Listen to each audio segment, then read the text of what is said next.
What's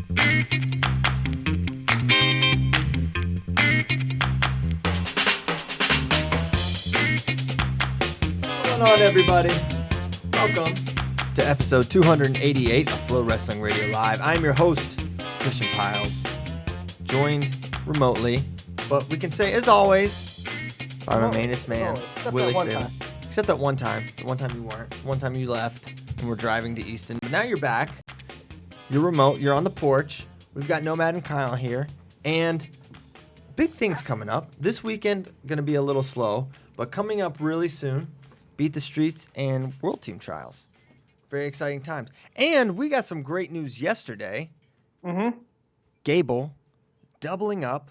Joyous news. We're going to see Gable Steveson. If you haven't heard, if you've been living under a rock or just maybe weren't on the internet last night, Gable Steveson is going to be wrestling at the Junior and Senior World Team Trials. Now, those are at the same time, the same place. So he's going to be doing a quasi-Adam Kuhn, except he's probably just going to tech all the juniors immediately. And it won't be that much of a physical exertion for Gable. And in one style. I mean, we talked about this a few times in that ideally they would have the junior and senior trials off of the same dates and the open, the national tournament off of the same dates. But then when you get to it and a guy like Gable is doing what he's doing, it really kind of rears its ugly head.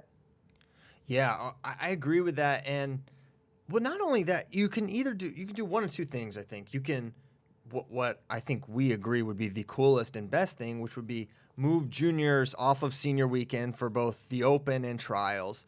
But you could also do the thing that also makes sense, which is like, let's just broaden the parameters for a special wrestle-off, because Spencer Lee should be able to get a special wrestle-off if he doesn't make the senior world team, as should Dayton Fix. Now, Dayton already has earned that, but I think someone like Spencer should be able to make a junior world team if he can't make the senior world team. I just think you should always look to widen those parameters and give the exceptional another path to make the team. And if you're not going to do that with the timing of your trials, then you should make exceptions. And I know that's kind of against the wrestling ethos and ideal, but if you're trying to make the best world team possible, you want these juniors to be in it. If you want to make the best junior world team possible, you need to make different paths for them to be able to get in there and compete.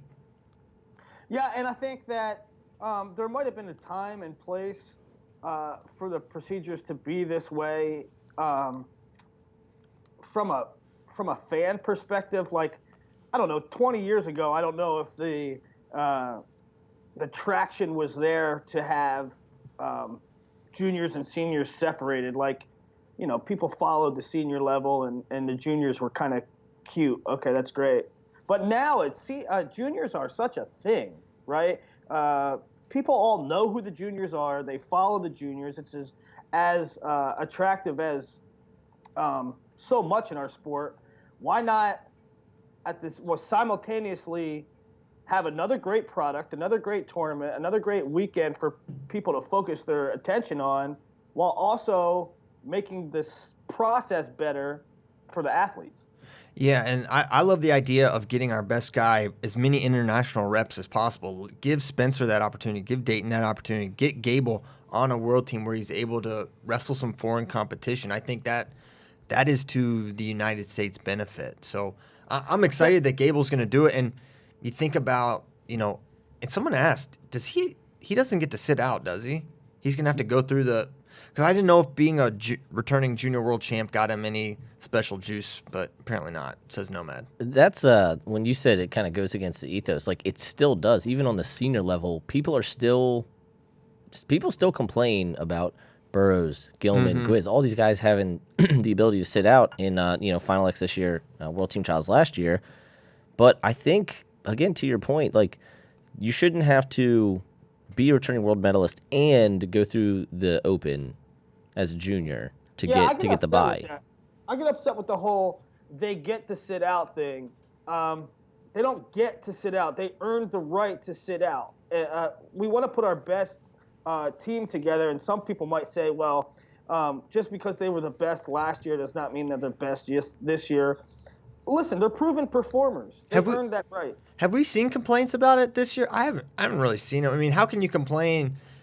I mean, yeah, sure, they sit out the entirety, but now that you don't have the one guy going through the brutal challenge tournament and then having to go 2 out of 3 with Burroughs, I don't think there's as many complaints. I think it's a little. I think it's much. I'm not to say to use the word fair implies it was unfair. I think it was fair, but it's fairer. I don't care if it's fair or not. We're trying to put the best team together. You win a world medal at a junior or senior level, or maybe even U23. You should be able to sit out at that level the next year. Yeah, I know it may be just a couple exceptional guys with Dayton, Spencer, Gable, but I think USA and maybe Coach Jackson should look at this and say, all right, let's make some process adjustments moving forward, so we don't have Gable, trying to figure out how he's gonna do both. Even though I think he's gonna be able to do both just fine.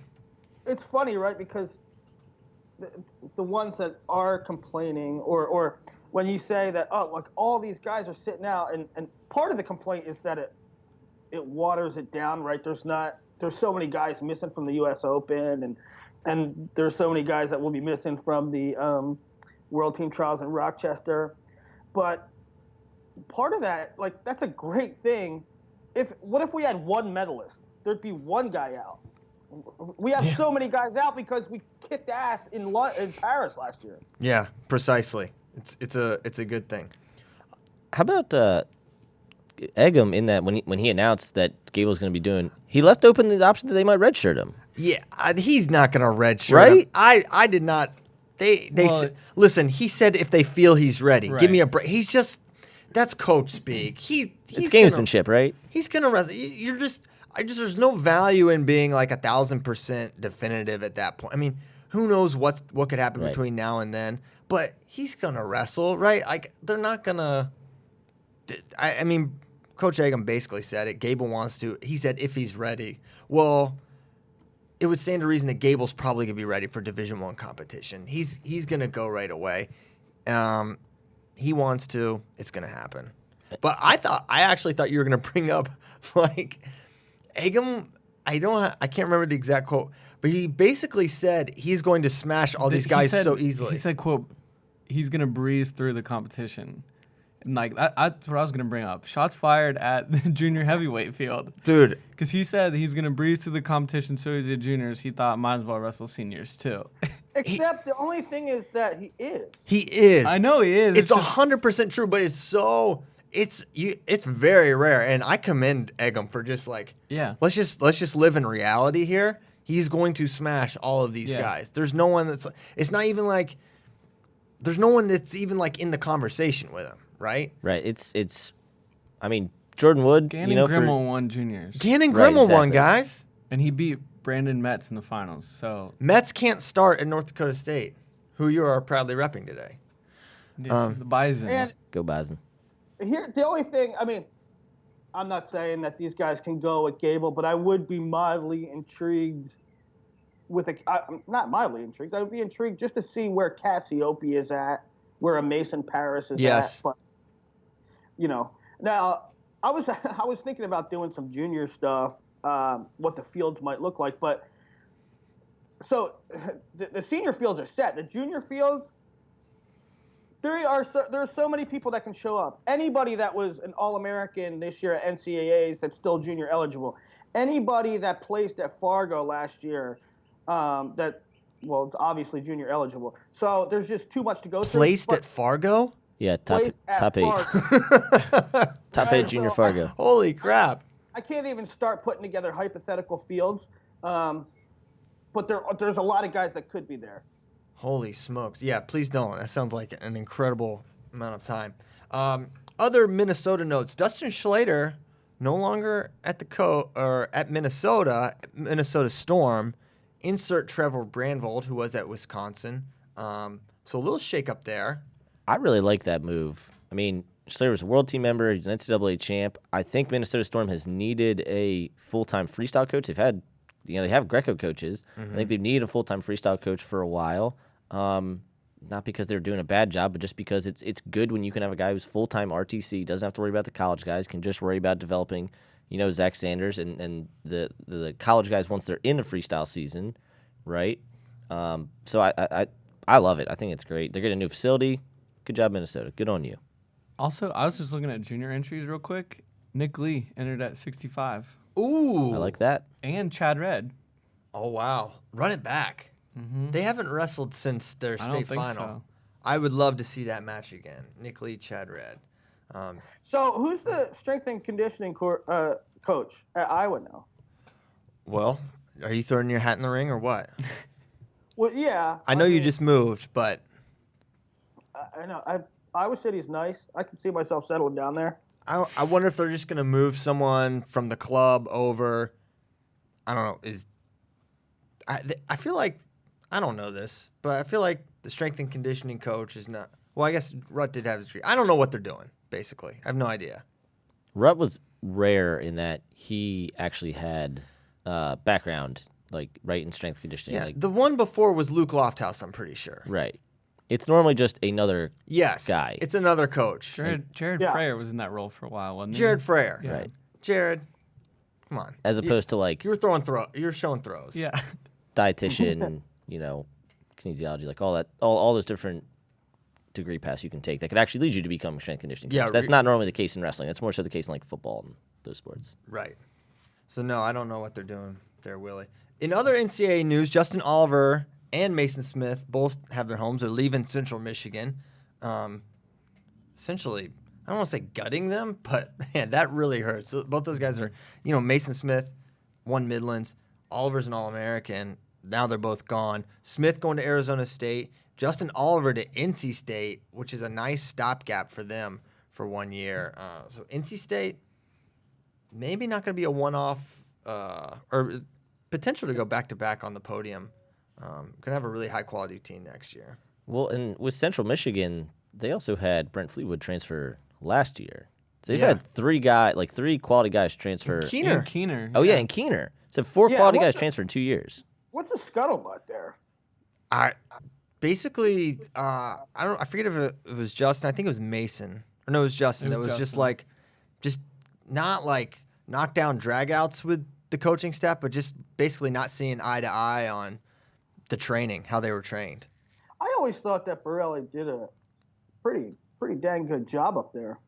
Yeah, I mean, he's what they've done at Central Michigan. I mean, that they had a team. Shoot, it must have been 2008, 2009 or so. That was fire. But it's been kind of asserted that a lot of their success, or that Casey Cunningham was instrumental there. And Who was that?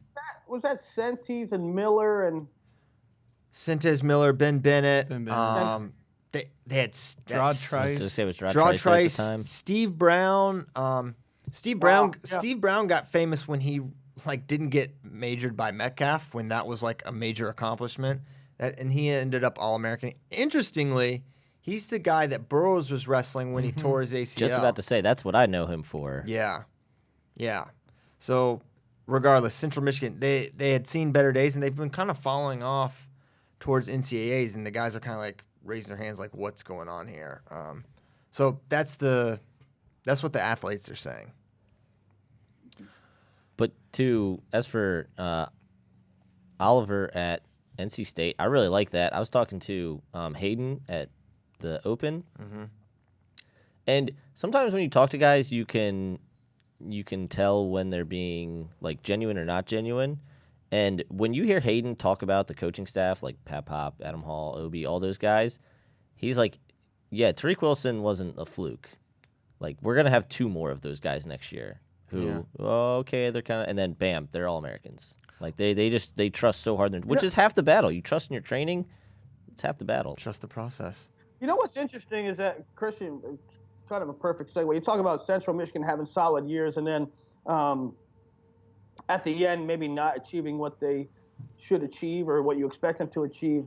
To a certain extent, I feel like NC State was that way. Not totally that way, but really solid seasons, but maybe not. You know, we all remember the Tommy Gantz that come in as a 2 seed and then take 7th. And I was talking to Mike Machiavello right before the finals last year, and I said, you know, how's things been going? Obviously, you're in the finals, so that's pretty good.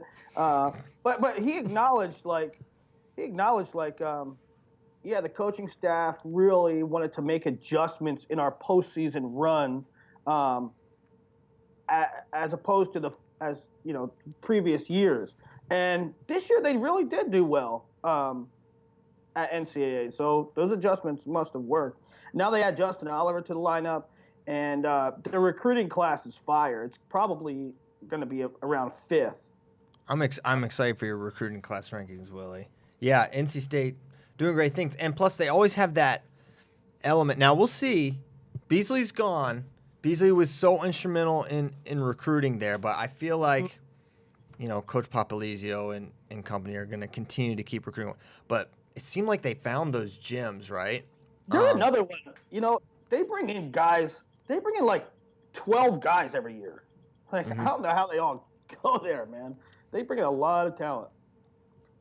Yeah. Well, that's going to be the thing with them, right? Is they're kind of, I guess, playing Moneyball, where they're not necessarily bringing in guys ranked number 1, but can you get the kind of They miles do every now and then. right? Hayden. Nick Greenan was ranked, I think, Yes. number 1 when he went there. Trent has been ranked number 1 before. But can you get those kind of miles out of? Can you get Machiavello-like miles out of Yeah. 6, 7, 8 guys repeatedly? Because if you can, then yeah, they're going to be on the podium forever. Yeah. I mean, Tariq, Kevin Jack. I mean, these are, you know, Kevin Jack was ranked maybe 14th at his weight class, you know. Tariq, same thing. So, they're doing a good job with blue chippers and also the non-blue chippers. Yeah. NC State doing a great job there. Also, really cool they sent Beasley a team trophy. Did you see that, Yeah. Willie? I saw. That's great. Yeah, because he's obviously such a big part in getting them to that point. So, really cool. Class act, Pat Papalizio and company there. That says a lot about Pat Pop, Yeah. like start to finish. But we should talk about Mason Smith. That fills a big need for Arizona State. Well, They didn't have a. That was one of the weights they didn't qualify this year for NCAAs. yeah, I know. But now they have, I don't know. They're saying like it's going to be a real competition for who gets the spot there at 41. But it seems like Mason. Demison? Yeah. Yeah, Navante, Villarreal, and him. I mean, I think Mason's the best of that bunch for sure. Yeah. But yeah, I think it fills a real hole. But you know, the lightweight production at Arizona State has been not good for a long time. So maybe he's a shot in the arm that they're gonna need. But they have struggled. You have Courtney coming in next year at 25. Well, Milhoff still has a year left. Right. Milhoff still has a year left, and they don't have. Allie's gone, so they don't have a starter remaining at 33. I don't think either of them are terribly big No, I don't and know. could Courtney- go up to 33. I think Courtney and Milhoff are both 25s. Yeah. Right. So they're going to have a good 25 sitting on the bench. Can you get Well, we talked Demison about- down to 33? We talk about this forever, but Zahid moving up, would it behoove them? I mean, just to get the talent in the lineup for everybody to move up, a Shields to a 65, a Maruka to a 57, and get somebody else in the lineup? I feel like that gets both of those guys out of where they should be. I think Yeah. Maruka should be at 49. Shields should be at 57. I don't see either of those guys as the weight above. I mean, I think they'd be okay, but Shields is great at 57 in my opinion. I don't know if he has the size. He's a brawler. I mean, you want to be going up against the Marinellis, and the 65 is a brutal weight class. I think 57's right on for him. And I think Zahid does move up, but not for that reason. I think he moves up because, you know, he wants to make the Olympic team in 2020, and he knows he's got to start growing his body, and going up to 184 is the way to do that. Yeah, I'm the same way. I just wanted to throw out that scenario. I think, you know, as much as we love seeing Sertz's redemption story, you also had to feel for Maruka, who I thought was a real AA threat. For sure. And he's going to be back at 49. I think 49 is perfect for him, too. Yeah. And also probably means that Corey team are red shirts. Unless he goes 74. Is he's moving up. Fulfilling the Nomad prophecy. Yes. I'm very excited to talk about him because Willie came out of his final big board. So me and him are going to talk about that tomorrow on Who's Number One the show. So can't wait to talk about that. Sounds saucy. So Pan Am's happened. America won, as we tend to do at the Pan American level. A couple of takeaways. One, Gilman, his match, Nomad, I'm sure you guys all watched it. Lost to Ortega, U23 champion. And to me, I didn't want to do this, but I really had issues with how that match was officiated. I thought the initial caution in one was egregious for physicality or clubbing or whatever. So they give him that one. And then the worst call of all was the slip throw when Gilman had Ortega in an over-under body lock and was pressuring in, and the guy fires off a headlock, turns down. Should have been 2 for Gilman, and they call the slip. To me, that changed the match, and then Gilman implemented bad tactics by not just turning down when the guy got to rear standing. He ended up getting forward. Turn down. Thomas Gilman doesn't turn down. Stubborn. I think Gilman would have turned down if he had not been given the point for physical or for whatever it was, and then been given the takedown for the slip.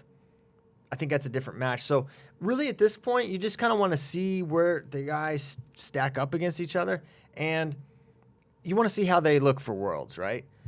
Gilman can beat Ortega. That's not a guy that we're like, oh crap. He's a guy that's like, okay, that's a really tough match. It's also not a guy that you say, man, Gilman was second in the world last year, and now he gets beat at Pan Am's. He's good. Yeah. Also, it happens all the time at the international level. Like, it's just not even uncommon for world champions and world finalists to go down. I mean, Aliyev lost to Stieber, and on and on. Toby Erickson beat Aliyev, and then Aliyev beats what's his face? Blaze Cabell beat. Blaze Cabell pinned Gadisov. He pinned him. He pinned Slade. That was amazing. So yeah, it happens, guys. It's not there's no cause for alarm. So I have a little different take, and this is because I'm gonna write an article today about kind of my takeaways from Pan Am's. But while the reffing probably wasn't great, and for people that watched it, like especially like saw some of the Canadians that were like, these refs are terrible, which is going to happen in Pan Am's as compared to Euros. Yeah. But Gilman, while we might not like it, Gilman does put himself in danger because he does club really hard, and it would suck if he got hit with it at Worlds, but he might get hit with that again at Worlds just because that's his nature, and it's going to suck. Also, he's vulnerable because he doesn't move his feet a whole lot. Like, Ortega wrestled Joey Dance at Cerro Pilado in February. Mm-hmm. Looked much better against him because he moves around a lot, ended up pinning him. So that's for me, like, I take it as Gilman is kind of regressing to the mean a little bit. You know, it's a classic. We've seen Americans over and over and over again. Their best performance is the first time at Worlds. I don't know if that's going to necessarily be the case at Gilman, but we've seen it before. Who have we seen that with? Ed Ruth, Jake Herbert. Ed Ruth?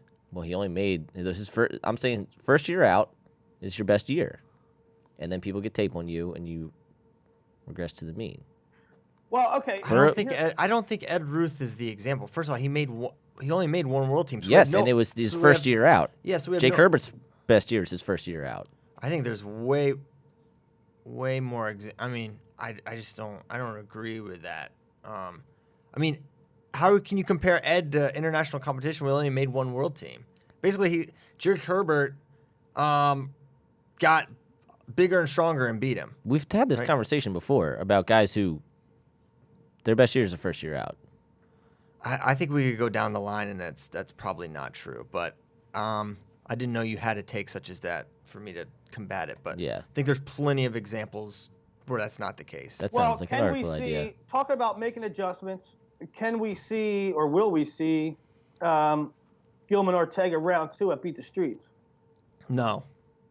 No? I don't think so. I don't think Gilman's going at all, actually. Are those lineups getting finalized today? I think in like 35 minutes they'll come out. I'm hoping. That would be ideal. That would be ideal.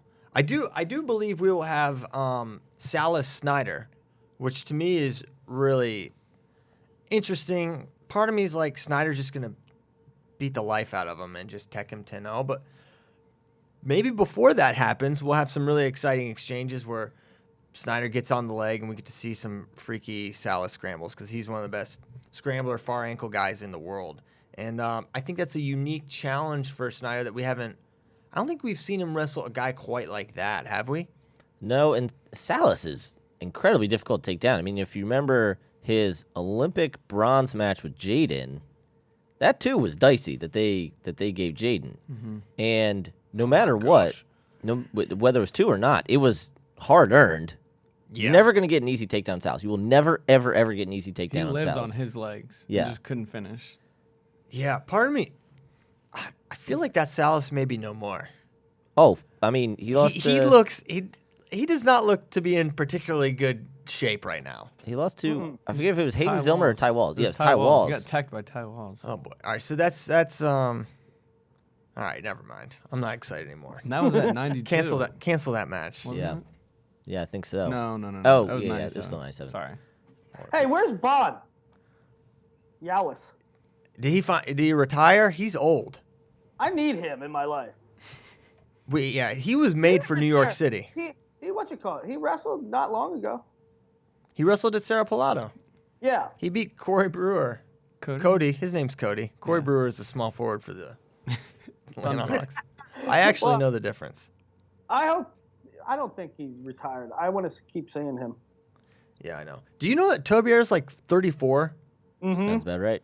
Oh my gosh, that's amazing. We need to talk about Toby Air. That was another one. Like, it depends on how you look at it. Logie came back because he's Logie, and he has that ability. I mean, we saw it the whole time he won Budapest. But it's also like he got horsed around for the first 4.5 minutes of that match. Yes, he did. Yeah, hey, I don't know what to make of it. Yeah, there's a good point too. Are we seeing the 2-day weigh-ins? Are we seeing some death cams based on that? I mean, Tobier, there was a couple at Euros that just gassed. Bek Bulatov. Oh my! Listen, all right, we have to talk about this. Splattered. Well, I want to come back to Pam's for a second. I do too. Yeah. I definitely do too. But while we're talking about the death cams, Bek Bulatov was the guy that was like, I don't know why Snyder lifts hard and lifts all these weights and works out so much, and all you care about is being in shape. He was up like 7-0 or 5-0, and with like a minute to go, completely melted down and lost to Aliyev. Like, how is that not like a wake-up call? Smack yourself in the face. You've never made a world team, Bek Bulatov. Like, if you got in shape, you probably would, and you could probably win worlds. But you're kind of like kind of backhand complimenting Snyder by talking about all you worry about is bench press. Like, you're not in shape. You could not wrestle 6 minutes. Yeah, if you missed his quote, it was, I don't understand. I never lift weights. I don't understand why Kyle Snyder spends so much time lifting weights. For me, wrestling is an art, and I'm always physically weaker than my opponents. Congrats, Picasso. You're just laying there. Yeah. You blew the match. Well, congrats. You just got spent. Yeah, just literally, just a half hour on an Airdyne would probably do wonders. Just get your cardio up. I thought that was unbelievable. I mean, he's obviously really good. How many times have he won Eureka? 4? That sounds about right. 3 or 4. Okay. Because he's been their Euro rep multiple times, which is normally the region rep, but they never sent him to Worlds. Now, the one year he kind of got screwed against Romanov, but they made the right call because Romanov then smashed through the my Worlds. gosh. Romanov went nuclear. Yeah. Was this the Olympic year? I think so. It was 4-4. I think Sitcom has there's a picture where the clock is clearly out, and they're like 2. 6 minutes is very. We talk about how long 6 minutes is. 5:58, 6:02, depending if you're Valiev wrestling Korea in the World Championships. Son of a gun. Happens all the time in basketball. As Nanad said, it's just I was talking. It happens all the time. Yeah. These are just cost of doing business. Classic. But for Pan Am's, one more thing, or I don't know, maybe you want to keep going. But Torreblanca Carolta, So I don't think he can win Worlds. No. I think he can definitely medal. Yeah. More than anything, I just don't want David to have to wrestle him. Because that is a tough match for David, and we've seen it twice now. The more he wrestles him, the more I'm like, he's fine. This guy has maybe no offense. He might have none. I know that guys like super defensive masters give David fits, right? Like Dake. You could say Jaden, right? I'm not worried about this guy. He has no leg attacks that I've seen, right? This guy, he was getting smashed. Did you see his match against Sabalos at Cerro Pilado? No. He was up 8 or 9, or he was down 8 or 9-0 and just hit like maybe one of the worst headlocks ever and just pinned him. But I feel like as David gets more accustomed to wrestling him, I think he's gonna be fine. I do agree. I mean, I guess in an ideal world, he wouldn't hit him at any point because there's probably only a handful of guys that keep David under 10 points, right?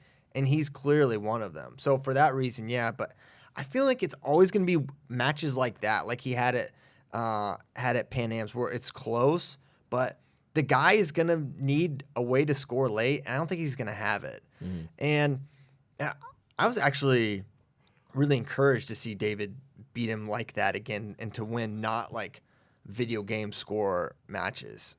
I thought it was a great match, and I feel really good about David. And I agree that he could probably medal, but I think he has so many limitations offensively that it's going to be tough for him to be at the top. Does Cuba at this point in time, do you just slap that label on them? Like they're defensive, right? They're counter wrestlers. Yeah. I mean, even Chamizo. Cuban leg defense might be the best in the world, but Cuban leg attack offense? Very average. Yeah. Well, and oftentimes non-existent or not very often. I mean, Bond has his crazy fireman's carry that's like mutant level strength. Like no one can even, you can't even teach that. Ortega has a really nice single. Mm-hmm. His limp arm is absolutely it's so fast, incredible. It makes it look like the wizard is not even there. Like I don't even know. Mike should do like a behind the dirt on it. It's crazy. If you get a chance to watch Ortega's match against Gilman, he gets on a single and it's the most casual and like violent looking limp arm out of the single and just finishes no problem. It's really impressive. So I do think generally, yeah, they're defense first in Cuba, but it works for him. Somebody on Instagram said that Gilman just needs to switch his lead leg. Oh, when he wrestles Ortega. I don't know if that's true. I got to go back and watch some more Ortega film, but I feel like he can go either leg. But I'll go back. Gilman can single both ways. I'm talking Ortega. Oh, yeah. He said Ortega can only shoot to one leg. Got to switch your lead leg. I got to go back and watch. Yeah, I have a feeling he could get the other leg if he needed to. But, yeah, getting back to Taylor for a second, wrapping that up. Yeah, I mean, so he was down 4-0 against Peralta Urigan, and it was 2-2 with him here. I can't remember if he was leading on criteria or not. He was. Okay. But, yeah, I'm with you. Like, he can beat Peralta. It's just always going to have to be about. Like, I don't think he's ever going to beat him 8-1. No. It's just going to be too hard. But there's also, like, maybe that's good for David because then the rest of the rest of Urigan, going back to January, he looked amazing. Yeah, I think against guys he can get in those like just exchanges with, like the more exchanges David is in, the better it is for him. Mm-hmm. Right. Guys where they're just tough to get to, he was like could very rarely get to his pick, or also that guy wasn't getting on his legs, right? Like, yeah, Torreblanca's not going to shoot at all, so it's like you're just like avoiding his wheelhouse altogether. Whereas the Russians will kind of mix it up and let you in, and he has a lot of ways to torture people. And if you're on his leg or he's on yours, there's a good chance he's scoring 9 times out of 10. So that's why I think he matches up great with the Europeans. It's going to be Torreblanca and Yazdana Tirati who are going to control where the match is. They're not going to attack legs. Those are going to be his toughest matches by far. Yeah. And, I mean, also going back to the FRL we did last week, I mean, all the matches that we circled happened. we wrestled Cuba Mm-hmm. in every. Cuba only sent guys at the Olympic weights because they're trying to qualify for Pan Am Games, which most of the South American countries did, or most of the non-North American countries did. And we went 3-3, but Lopez Ascui beat Nazar, who's not our starter. Salas beat Gadsden, who's not our starter. And then Ortega. I think Gilman can be the guy again. I think Spencer could possibly beat him, or maybe Dayton, maybe Tony. But Or Pirelli. yeah, but I do think we are Pan Am's exposed a little bit, but not falling off a cliff, jumping off a cliff. The ebbs and flows with Logan Stieber these last couple months is unbelievable. We have never seen this level. Logan has just always been really good. He's always only ever been really good, and he would have a Dardanes match where it was close, or he even actually lost to Chris at that one point, and he kind of should have lost to Nick his senior year. But by and large, he's always pretty good, right? I mean, I can't understand. World Cup, he loses to the Japanese guy and then beats Aliyev, and then he goes to the U.S. Open, and he loses to Ironman, which is totally surprising. And then a week later, he's beating Toby, who is legit. I don't know what to make of this. Is it the 61-65 thing? Is it the fact that he's vegan now? I don't know. Have we talked? Have we ever? I don't know if we've ever talked about the fact that Logan Stieber does not eat meat anymore. He doesn't eat meat, apparently. And maybe this is a reach here. It's like, come on, Willie. It's not because he's vegan that he's up and down, but at the same time that he's become a little bit inconsistent, he's also changed weight classes and changed his diet. Right. So I don't. Does anyone know the exact? It would be interesting to know. I guess we could ask him. I don't think it's like a secret that he's vegan now, or at least a vegetarian. Like, I wonder when that started. Like, when he all right, I'm gonna make this change. Right? Did he have like a bad weight cut and was like, I gotta change how I eat, and it went kind of not drastic, but it went all the way to vegan. I bet he didn't make. Again, we're just speculating. I feel like this is not a decision he made like with athletic consideration. I think he's like principled and like thinks it's a healthier way to live. And that, correct me if I'm and that wrong, there are but ways you can be successful and there are successful vegan athletes. Like, it's not his wife is an athlete who's vegan, right?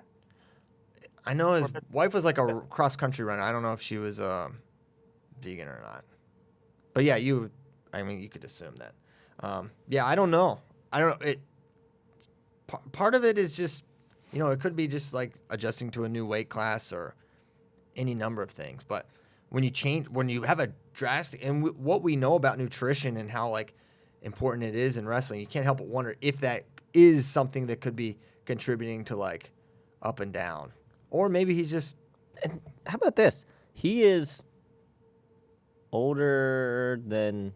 He's between me and you, Bracky, right? So he's like 26. Yeah. He's been wrestling probably 22 gosh. years. Yeah. And is it just maybe sometimes you've been wrestling that long, you just have a bad day or a couple bad days? Yeah. Yeah. And it's just like, I'm tired. But once when the time comes and World Team Child's Final X Worlds, he'll be ready again. Or is it, I've been wrestling 22 years. I'm tired. I don't. Right. Does he not like it as much anymore? That's probably harsh to say, and probably not true, honestly. But it comes in. You start thinking about stuff like that. Yeah. That's a long time to be wrestling, cutting weight, getting in battles. And Logan's never really been terribly hurt a lot. Is he hurt? And also, he's a world champion. He's a 4-time NCAA champion. He's kind of done it, right? Yeah. Kind of been there, done that. It's like, short of winning the Olympics, it's like, man, it's just maybe that has to be in your mind, right? Like, obviously none of us were elite athletes. Speak for yourself. But, yeah, I mean, you can't help but wonder. You have all that success. Are you thinking?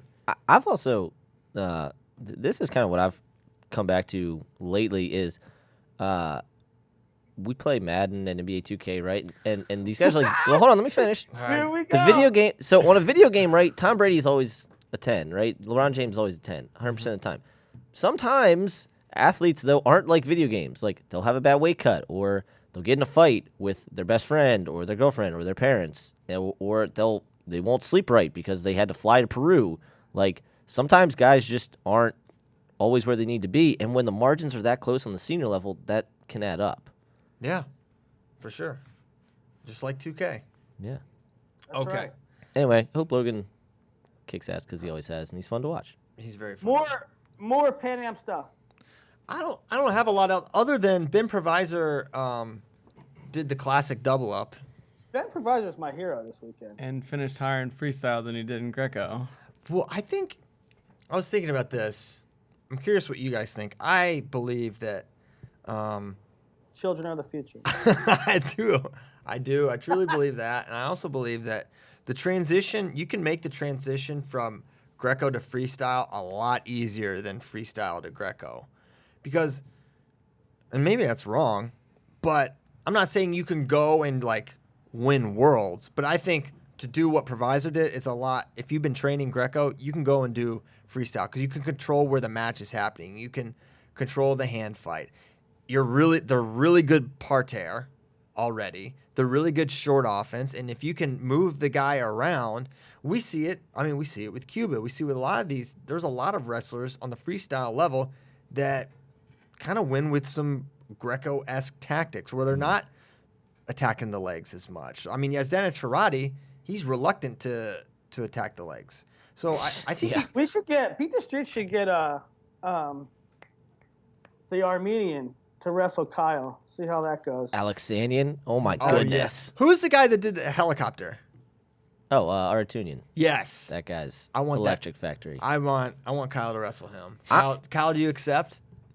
You want me to wrestle him? Yeah. I thought you were talking about Kyle Snyder. No, I want you. I mean you. I'm also going to say this at the likely expense of pissing off every Greco person in the world. Nice. Pan Am Greco is harder than Pan Am freestyle. Like it's just how I wanted to bring that up too. it's just a fact. When did Pan Ams become? When did South America become decent in Greco? I mean, When Iran got involved. what? When Iran got involved, I'm serious. When Iran like 4 years ago started putting time and money and effort and resources into South American Greco, particularly Venezuela. They did? Yes. That's news to me. Read a That's book fact. sometime. That's a fact. You didn't know that, Willie? Come on, everyone. You've been talking. Classic That Iran Iran Venezuela started connection. Feeding Colombia It's true. with Greco resources? No, I did not know that. But I mean, is it that Pan Am? Is it that South America is getting good at Greco, or is it that America's just not there? Because we didn't have great results. I also had a second point to make, which is Oh, you so. don't want to answer that question? Well, no, I mean, of course, America's not there in Greco. We scored 1 point in Worlds last year. But the second point is, if you look at the brackets, of Pan Ams, and you look at non-American weights, for all three styles, non-American weights basically did round robins. And that's because this was a qualifier for the Pan Am Games. Now, in America, we might not care about the Pan Am Games, but in Peru, in Cuba, in all these places, in Venezuela, Pan Am Games are awesome, and they love them, and they go crazy for them because that's how they get money from their government. And so Provisor won a non-Olympic weight in freestyle and got bronze and didn't qualify for Pan Am Games in an Olympic weight in Greco. So he did worse in a tougher weight. And congrats to him. He beat the crap at everybody in freestyle. I don't think it was as tough as a field. I would love to see him, or I'd love to see him have done 86, right? Joe Rao won 86 at Bill Farrell, beat Nick Reunion, who got third at the Open. So I'm all for Greco guys doing freestyle. Hayden Zillmer made the national team last year. Enoch Francois You're came against back. it. Quit covering up. We know you're I'm just anti. saying, there was Ever since Iran got involved, there's some shades of gray to that. Yeah. All right. Oh, But congrats, it was Ben Iran Provisor. Contra. I think it was the Iran-Contra scandal that Turned actually- everything around. It really did. It was huge. Okay. A lot of Pan Am talk. I was thinking about a fun segment here. Our buddy Kyle Brackey is getting married soon. Yes. Okay. and I was thinking we should give him marital advice. But then I was like, should God. we? Then I was like, no, just Nomad should. Just me? Yes. I want to know what marital advice, because if you ask me, it's cliche. I'll give all the cliche answers. Everyone's be like, oh, wow, that's great. This is enlightening. We have no idea what Nomad's going to say. Ever. So, ever. You never know when a 2K or Iran-Contra reference is coming. So, if you need a couple minutes, Nomad, we can move on to something else. But I do want you to counsel Kyle Brackey, your good friend, and set him up for the next stage of his life. Well, I think I can't remember if it was Tom or Terry in the Terry film. Yes. Great start. But they talked about the right woman. Right? And the key is the right woman. Brackey needs to find the right woman for himself. And I think he has. Okay. And I think that's the secret. I agree with that. That's not really advice, though. That's just like confirming. It's advice for the world. It's advice for the world. Oh, okay. Okay. Yeah. Find the right woman. Like that guy that always messages us and asks for dating advice. Brad Oh my gosh. C. Brad C word, but not that C, not that one. It's Willie, another one. Don't say it. I'm not gonna say That it. was for you, Brad C. Brad C. Brad Clitt. No, Gosh darn it. that might not be his real name. He's just getting us to say his last name. Oh, that's not his real name. It But never crossed my mind. It's not. yeah, Jake Ag. I mean, shocker, right? But apparently Dang it, Jake Ag Willie. knows the kid. He's from Iowa. His last name's probably like Smith. Walleye. And you're just falling No. for it. Hey, but this is a perfect segue, though. Maybe just for a limited time series, because Allison Schwab and she wants to come on and do a segment, but maybe she gives marital advice to Brad.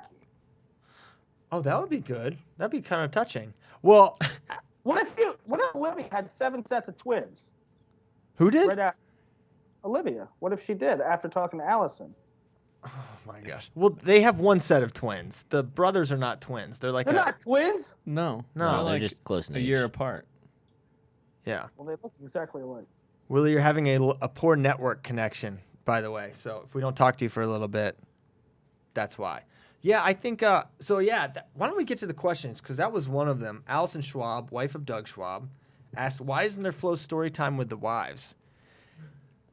Hypothesize, Nomad, Kyle, which wife probably has it? I think Allison Schwab, got a picture into her life with the basement battles. We know that there's a lot of stories, but which wife would you like to have a conversation with the most? Allison Schwab's definitely top of the list. Yeah, that'd be a good one. It's in my experience, it is so rare to find a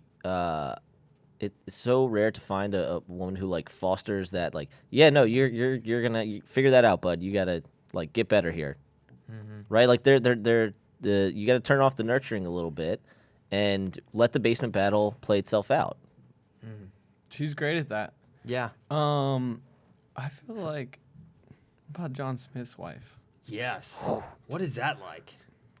Just like everything, from him training. How long had they been to, together? Were they together during his? I don't know so. the marital history of John Smith, unfortunately. Me either. I can tell you a lot about his wrestling career, but I'm not sure how long he's been married. But yeah, like how?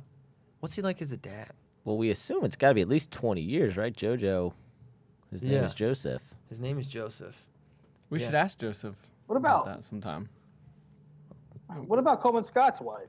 She's a real humdinger. Coleman Scott's wife. Jessica. She is fiery. Absolutely. She would take over the show though. She's delivered some special messages to me in the past, but we've gotten through it. As has Coleman. She would be barking orders at us, and we would just doing it because. Yeah, I'd be like, yes, ma'am. Do you remember what? It was my first year at Flo, Willie. Do you remember what Coleman Scott said to you at Fargo that one time when they had the wrestle-off there? No, You don't remember that?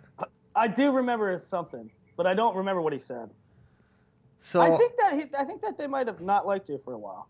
that is absolutely true. Yeah. I picked Reese Humphrey to beat him, and he beat Reese, and he walked by you and he said, I don't want to swear, but Swear. I'll quote. It's a quote, right? So I'm off the hook. He said, "Tell your boy to shove his preview up his ass." It's so funny. That was awesome. I kind of love when wrestlers do that. I do too. That's how Chris Pendleton and I said. He DM'd me so mad when I picked Ed Ruth to beat Clayton Foster. And I was like, oh my gosh, Chris Pendleton hates me so much. We've never even talked before. He's just like ripping me into it. Now it's all good. So it's like it's almost like a it's like the first relationship. It starts the relationship. Yeah. They hate you, and then you're not a jerk to them back, and then it's like okay from them. Yeah, in my experience, it just opens a dialogue, right? Where you're like, hey man, I didn't pick your guy because the previous 3 tournaments he wrestled in, he didn't place. Well, you're trying to. It's always a funny thing because guys say no love or okay, you're not picking me to win. But you're trying to use the data that you have, the expertise that you have. I remember one time, Christian, you talk about Chip Ness of all people. One time at Super 32, in a preview, I wrote that he's really talented, and I think he might be the best guy here. But I don't know that he has the grit to go through such a deep bracket, one great match after another. And he went on and he won it, or he was in the finals, and his coach or his dad or his mom or something said that he printed it off and pasted it to his door. There you go. Inspiring the people. That's great, Willie. All right, more questions. I know Chamizo lost a match, says Bradley Caldwell, but after last weekend, do you agree with Nomad rarely that at his best he can beat JB? He has got to be the slickest man on the planet. Well, I don't think he's the slickest man on the planet. And can beat JB? Okay, sure, can. Yeah, maybe 10 times out of 100, perhaps. I give him that, but no. I'm not going to pick him to beat Jordan Burroughs. And, yeah, he just lost to Demirtas. Give me a break. I don't think you need to pick him. I just think you need to acknowledge that Chamizo, like, it was so clear. It was so clear that he cared way more about the Sabalov match than the Demirtas match. But then it's also like, dude, like he was getting pushed out and he's just pointing at the clock. It's like, dude, there's still time on the clock. Yeah, you're showing everyone that there's time on the clock. You gotta keep wrestling there, bud. But it's hot and cold with him. But the hot is, fire flames. I've given Chamizo credit for years. He's my favorite. He's my favorite non-American wrestler, maybe ever. But there's reality, right? There's Jordan Burroughs. Okay, this is a really interesting question from Tanner Lefevre. 20 seconds on the clock, and you need a takedown.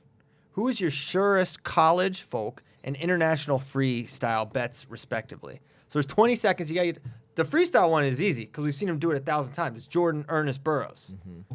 That's the most clutch guy I've ever seen in my life in terms of wrestling. I've never seen anything like it. How many times has he done it against the best on the planet? So that's a simple one. If you don't watch his Olympic title like once a month, because that's what I think of when I think of that question. He blows through the Iranian Godarzi. Well, I mean, wins a gold medal. Maybe not 20 seconds, but at Worlds last year, he was trailing in almost like every match. Yeah, a minute to go, needs a takedown. He gets it. Finds ways to score late. This year at NCAA's, it was Yanni. I was gonna say Yanni. I was gonna say Yanni too. But when does that dude never come up when he needed to? Seriously, going all the way back to his first Cadet Worlds. Yeah, I think that was gonna be like. I feel like he had those clutch moments. There's like, you don't want to say like Zane or Nolf because it's like they're just never in that situation where it's like, oh, Zane's got to go get a takedown. So he was losing 3 matches in a row in the third period with under a minute to go. Quality to a guys. 2-time national champ, a 2-time All-American, and a 2-time finalist. Yeah. So it's funny that we all reached that conclusion, but I think it's the right one. I think that's like the money guy right now.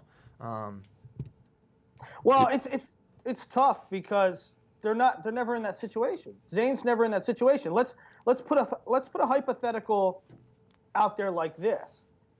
Yanni's the first guy that comes to our mind because he did it in several rounds. Let's put a hypothetical like this. Somebody is in the center of the mat with a 1-point lead, and you have all the NCAA guys on the side of the mat. You are the coach. You have to send one guy out there to get a takedown in 20 seconds. Who do you pick? Do you pick Yanni over Nolf? Do you pick Yanni over Zane? No, well, Zane, let's take the seniors out. I'd say Nolf. I would too. A guy can score so many ways, and you just feel like he can score at will too, whenever he wants to. He's got 500 different takedowns he can hit.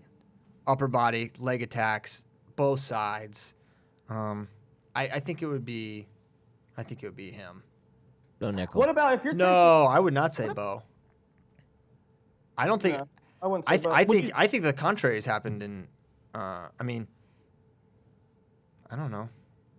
What about Spencer? He couldn't get a takedown against Nate Jackson the time he lost when he needed one. He couldn't take down Miles the 2 times that he lost to him late in the match. Yeah, I don't know. It's nitpicking for sure with Bo, but I just don't. I don't think that's. I don't know. I think when he's got a. Gosh, I'm sorry. Every time I touch this cable, like everything almost short circuits. Yeah, I just think. Although we've seen him come from behind against Miles too in that duel at the BJC Center. I guess the where I'm going against on the feet as opposed to just like I don't know. I'm not picking against Bo anymore, ever. Well, yeah. Folk. Stupid. Shame on you. Yeah. Shame on you. Okay, so that's our answers.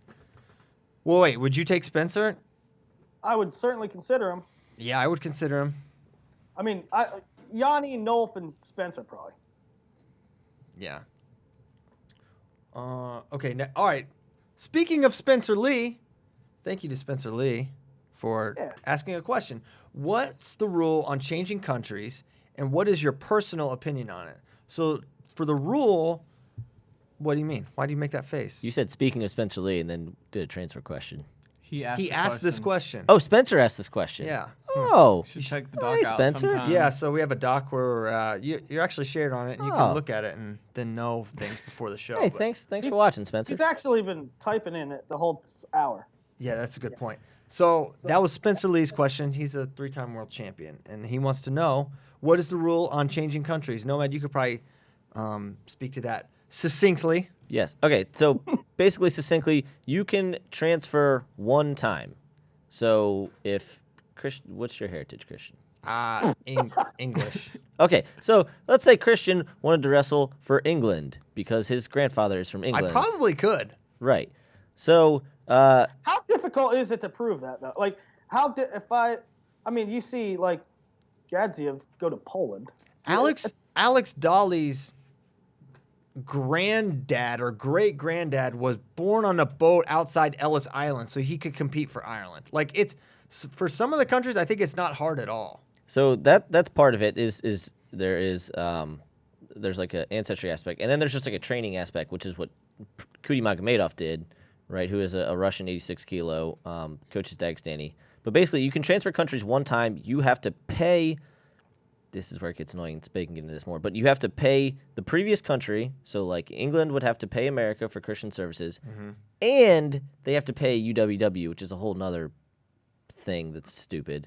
They gotta get their cut. But basically, you can transfer one time. So, like Stefan Micic is now, for all intents and purposes, he's Serbian. He has can never come back. Right. He can never come back. So that's the rule. Basically, you can do it one time, and does the countries have to agree to it, right? Like, No. You can't just say, all right, I'm for Japan now. Right. If they don't agree, then there's a 2-year waiting period. And then you can still do If it? they do agree, it's you file paperwork in December and you can wrestle for them in January. Well, okay, so can you just say, I want to wrestle for this country, and Japan can be like, no, and then I just wait 2 years and then I can? Yes. No! Yes. I cannot wrestle for Japan under any circumstances. Well, no, you won't make the team. You don't have to. I'll make the team. You don't have to make a team. And also, there's the caveat in there that a nation can only take one per age group per year. Correct. So they may not take me. Right. But, like, Vietnam might. Yeah. They need bodies. I really don't think that's the rule, Nomad. I really don't think you can't just say, all right, in 2 years. I'm going to trust Nomad on this one. In 2 years, okay, I could wrestle for Iran or Iraq.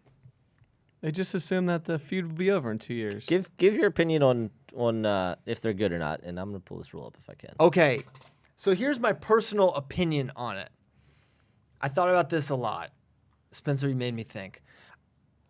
I'm okay with it because the senior level, the only way to find out who is the best in the world is to go to international competition. And I don't like the idea of, while it sounds great that some of the best guys in the world can't make teams and stuff, and that like it just makes the trials that much more important in countries like Russia. I like the idea of let's have the biggest, toughest bracket possible, and let's see which guys are the best. And I'm all for. To me, the guys like Habit, the guys like Micic, the bevy of Russian transfers. Those are great, right? I think they add to the sport. I think they make it a little more healthy. Now, while there's a part of me that's like, well, in a perfect world, it would be great if the country you lived in and that like you truly represent, like Stefan Micic is an American, David Habit is an American. I don't know if David Habit has like ever even been to Slovenia, right? Like, but he represents them. So to me, that's like a little different, right? It's like, well, that's not really where you're from, but you know, for all intents and purposes, for wrestling purposes, I think it makes that product better. So I'm all for it. Transfer away. Here's where I'm at. It gives people the opportunity to make world teams. 2 years ago, Kuhn Magomedov was considered. He was ranked number 1 in the country for a long time, but he was behind Sedgelayev. So he goes to Italy. I mean, great. That's more talent. That's more talent in a world bracket, or more talent in a European bracket. And it also, by Italy wanting these guys, or whatever nation it may be, it gives them more of a flag to plant in the ground. They put more resources around them. They're represented. It's better for the world. It's better for the world sport. Now, to that, somebody, and I was saying that on Twitter, and somebody responded with, well, wrestling's stupid because they should allow you to double entry. But I don't think that that's best for the sport at this time. I mean, first of all, how are you going to allow, what's the cutoff there? Is Russia going to be allowed to send 7 guys? What's the qualifying procedure? How many do you get in? And then what? What if Russia sweeps, or the United States for that matter, or sweeps the medal stand, sweeps the podium? How good is that for fostering a global sport? Maybe in theory, and the guy cited tennis, and Serena plays Venus in the World Finals, and okay, great. But we're not tennis, and the dynamics are different, and the money is not there. Let's get to a place where the world is a lot of different nations are represented before we start talking about having a world tournament that's just dominated by 2 countries. Yeah, I agree. I am 150,000% all in on international transfers. I'm going to go back to AP Euro class in high school. Nationalism is stupid. Nationalism is stupid. We learned it in the freaking 1800s. They're artificial lines. They don't matter, okay? Here's the thing. Are you not proud to be an American? Yeah, of course I'm proud to be an American. Like of course I'm proud to be an American. But just because I was born 50 feet differently than some other person doesn't mean I should get a whole bunch of different things in there. Brag about being from Maryland all the Maryland, time. Maryland's awesome. But if I was born in Pennsylvania, I was born in Pennsylvania, and I'd love Pennsylvania too. But nationalism is stupid. You still haven't. Hold on, let me finish, bro. Let me finish. So, if another country, I look at it like this: another country wanting to pay for your services for sports is like another business wanting to pay for you. If you work for IBM and Microsoft comes and says, hey, you can do the same thing and make more money and be the number 1 guy on the totem pole instead of being number 2, you take it because that's what you do. You do what is best for your family. You do what is best for yourself. So if Kuhn Magomedov is never going to start for Russia and Italy's like, hey, man, we're going to pay you more and you can start, awesome, cool. Who cares? Flag doesn't matter. Doesn't matter. Go USA. No, too late. You can't say that now. You can't, but seriously, though, you lost your American privilege. It is so dumb to be. I think it's dumb to be against it. Like, just go where the money is. Go where you're going to start. And again, it's the more guys that and girls, right? Girls transfer too that are in the pool. Awesome. And I don't think that we should double enter because I don't really have a good reason for it other than I just think that's how wrestling should be. High school, college, international, you should get one representative at a weight per squad. That's it. And if you want to go wrestle for another country because they're going to pay you more or whatever, or it's a better life for you. We could potentially double the rig matches if we had 2 Russians. Yeah. Right. So that would be interesting. Hey, you guys interested here in the United States beat the streets lineup? Oh, I absolutely am am, Kyle interested. Brecky. 57 kilos, Josh Rodriguez. Interesting. Curveball. 70 kilos, James Green. Love it. 79, Kyle Dake.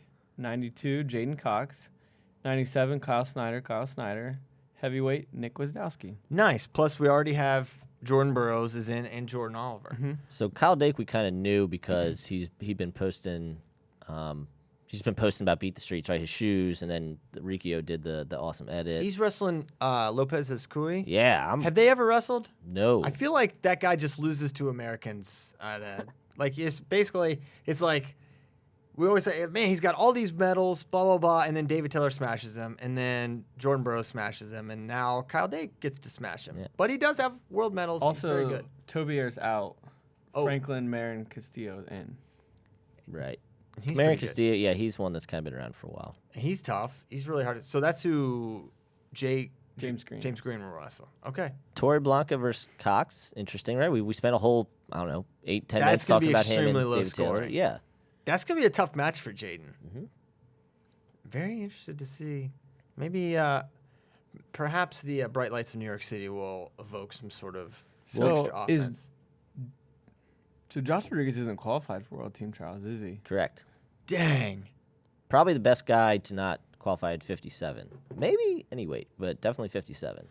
Wait, Josh Rodriguez is not qualified? Correct. Who did he lose to on the backside?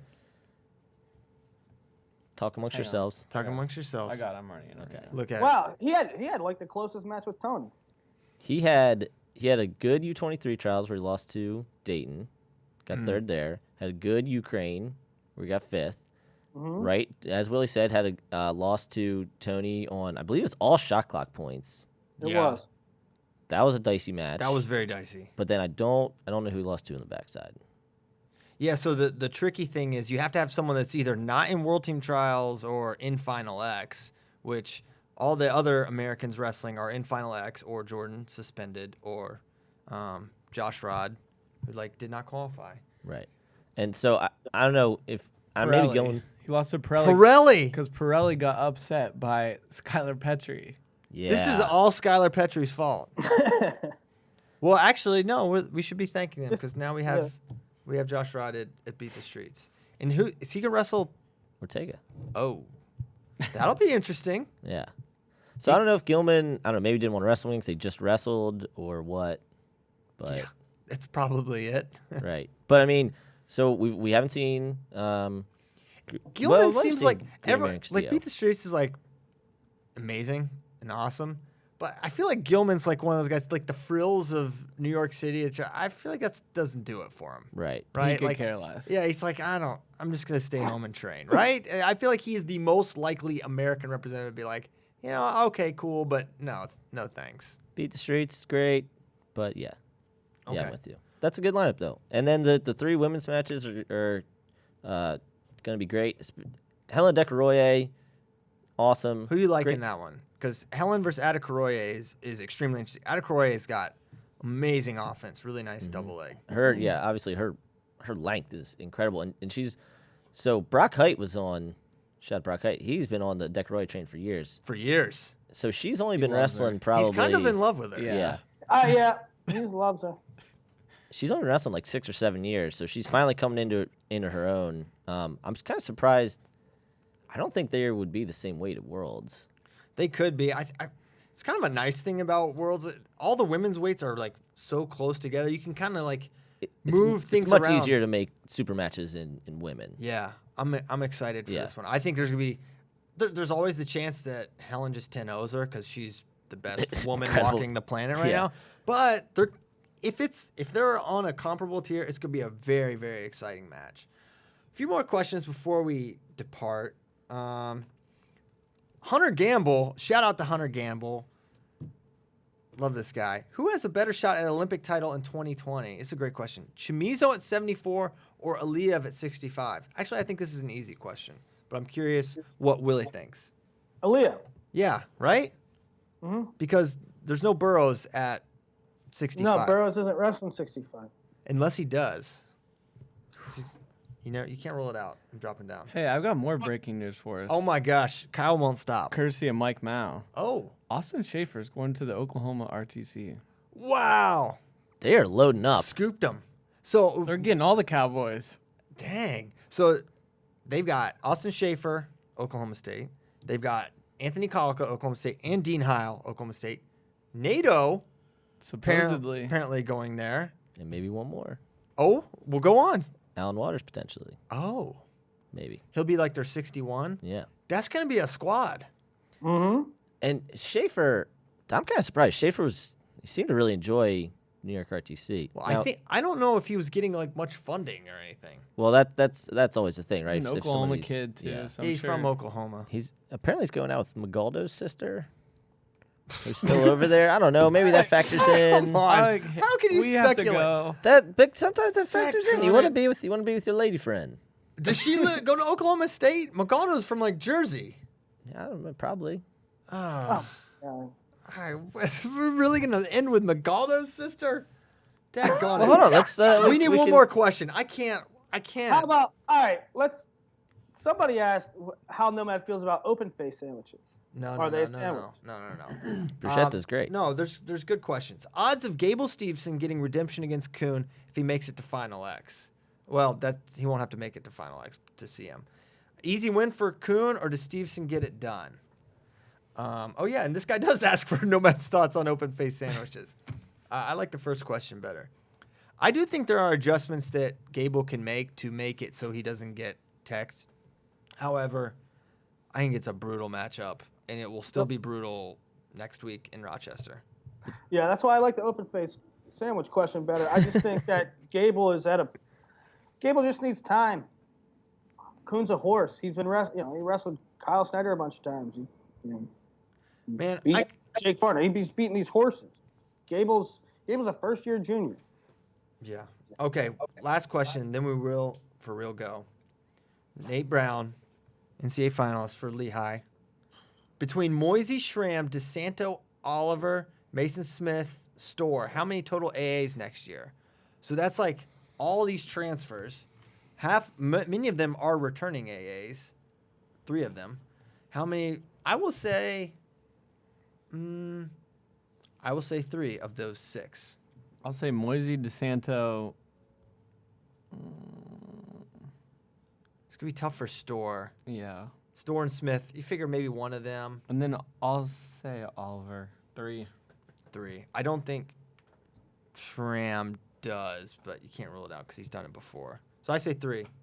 I say 3 as well. 2 for me. 2 for Nomad. We will definitely remember this question in like a year. Yeah.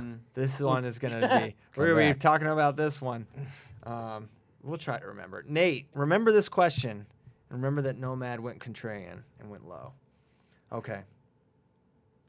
It's time to go. It's 9:13. We got to get these Beat the Street lineups posted so you can see those. Stay tuned to FRL. We can begin the outro music as it is now long time ago. What do you have, Willie? Me and Nomad and the wonderful Andrew Spey on Who's Number One the show, talking about the top 100 senior big board, and then I think Thursday recruiting class rankings will come out. So maybe we'll talk about that on FRL on Thursday.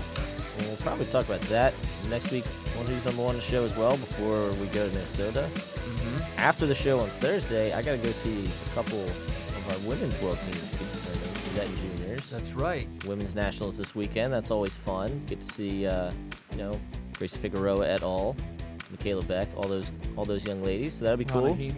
Ron Heaton, yep. Kayla Beck is jacked. Yeah. She is like the biggest, maybe like the biggest guns in women's wrestling. Her right now. father swears she does not lift like that much. Yeah, it's That much. You had to. You started. Yeah, to that say it. much. Yeah. All right. She's like, hey, no, he kind of lifts. Or she kind of lifts. I don't believe it. That girl lives in the gym. Yeah. She's a very, very strong person.